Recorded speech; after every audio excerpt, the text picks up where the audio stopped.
குறிப்பிடுகிறது. அருவ பிரம்ம ஜோதியில் கலந்துவிட வேண்டும் என்பதுதான் இவர்களுடைய நோக்கம். பக்தர்களால் அடையப்படும் உன்னத நிலையுடன் ஒப்பிடும் பொழுது அவர்களது நிலை அவ்வளவு முக்கியமல்ல என்றாலும், பக்தர்களை விட பக்தர்கள் அல்லாதவர்களின் உழைப்பு மிகவும் அதிகமாகும். பக்தி தொண்டை நிறைவேற்றுவதில் பக்தர்களும் அதிக உழைப்பு மேற்கொள்ளலாம் என்பது உண்மைதான். ஆனால் அந்த உழைப்பு உன்னத ஆனந்தத்தை அதிகரிப்பதன் மூலம் நிறைவுபடுத்தப்பட்டு விடுகிறது. பகவத் தொண்டில் தொடர்ந்து ஈடுபடும் பொழுது பக்தர்கள் அதிகமான உன்னத ஆனந்தத்தை பெறுகின்றனர். ஓர் ஆணும் ஒரு பெண்ணும் இணைந்த குடும்ப வாழ்வில் இருவருக்குமே அதிகமான உழைப்பும் கடமையும் உள்ளன. எனினும் இணைந்து செயற்படாமல் தனித்திருக்கும் பொழுது அவர்கள் அதிக துன்பத்தை உணர்கின்றனர். அருவவாதிகளால் சயுஜ்ய முக்தியில் அடையப்படும் ஐக்கியமும் பக்தர்கள் அடையப்படும் ஐக்கியமும் சமமானவை அல்ல. அருவவாதிகள் பிரம்மஜோதியில் இரண்டர கலந்து சயுஜ்ய முக்தி தங்களுடைய தனித்தன்மைக்கு முற்றுப்புள்ளி வைக்க முயல்கின்றனர். ஆனால் பரமபுருஷருடன் அன்பு பரிமாற்றம் கொள்வதற்காக பக்தர்கள் தங்களுடைய தனித்தன்மையை பேணி காக்கின்றனர். இத்தகைய உணர்ச்சி பரிமாற்றங்கள் உன்னதமான வைகுண்ட லோகங்களில் நிகழ்கின்றன. எனவே அருவவாதிகள் தேடும் முக்தி பக்தி தொண்டில் முன்பே அடையப்பட்டு விடுகிறது. பக்தர்கள் தனித்தன்மையை பேணி காப்பதிலும் உன்னத ஆனந்தத்தை தொடரும் அதே சமயம் முக்தியையும் தானாகவே அடைந்து விடுகின்றனர். முந்தைய பதத்தில் விளக்கப்பட்டுள்ளது போல் பக்தர்களின் இலக்கு கவலைகளில் இல்லாத வைகுண்டமாகும்.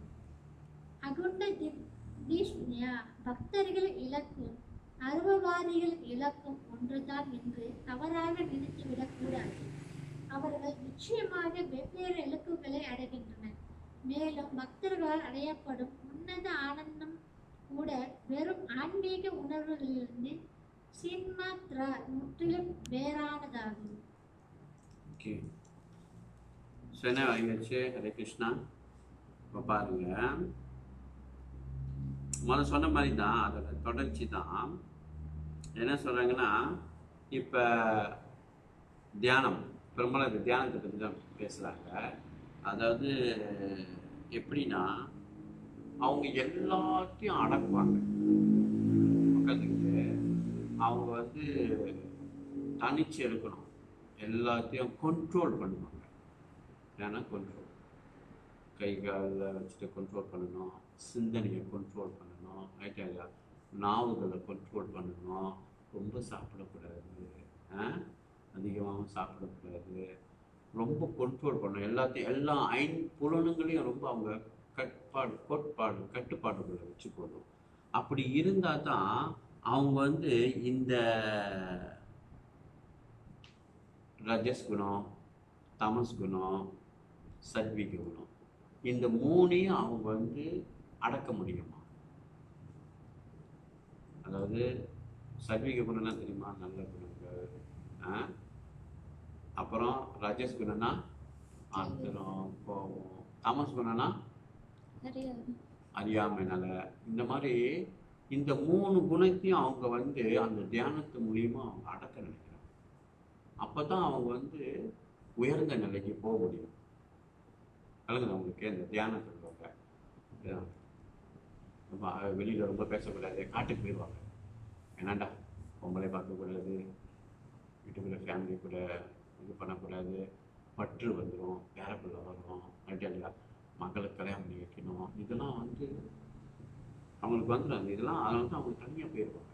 என்னங்க அப்போதான் அந்த பற்றுலேருந்து அவங்க வெளியாக முடியும். இந்த முக்குணத்திலையும் அவங்க கவர் பண்ண முடியும். இப்போ தவம் பண்ணுவாங்க. அந்த மாதிரி இந்த நிலையை நீங்கள் செய்ய வேண்டாம். ரொம்ப கஷ்டப்பட்டு கிருஷ்ணர் ஞான் எல்லாத்தையும் அடக்கிட்டு இருக்கிறீங்க, அடக்க வேண்டாம். உங்களுக்கு ஆசை இருக்கா, சாப்பிடுங்க, பிரசாதமாக சாப்பிடுங்க.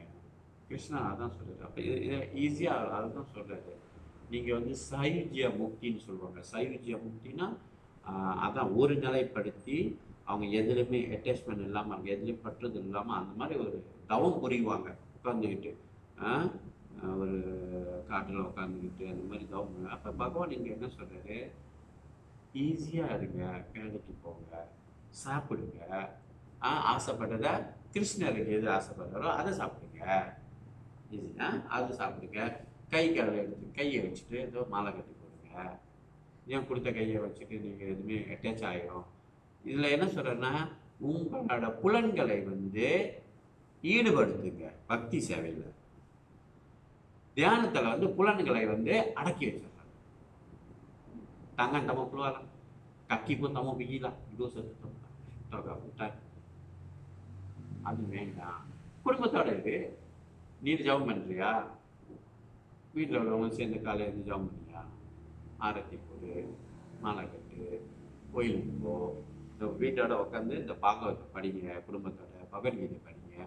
இப்படி ஈஸியாக சொல்லி கொடுக்குறாரு. அந்த மாதிரி கஷ்டப்படாதீங்க, உடனே அடக்கி கொண்டு வேண்டாம். ஈஸி ப்ரொசஸ் கொடுத்துருக்குறாரு. எவ்வளோ பேர் இதில் சாதிச்சிருக்கிறாங்க. இந்த மாதிரி இதுதான் அதோட டிஃப்ரெண்ட் சொல்கிறாங்க. இந்த கலிகாலத்துக்கு வேலை செய்யாமல் இருக்க முடியுமா? முடியாது. வேலை செஞ்சு தான் ஆகணும். அதனால கிருஷ்ணருக்காக வேலை செய்ய, அந்த மாதிரி தான் சிம்பிளாக சொல்ல வர்றாங்க. ஓகே, அடுத்த பதம் 48. மணி பாருமா, மணி பாருங்க. 8:52. ஹரே கிருஷ்ணா.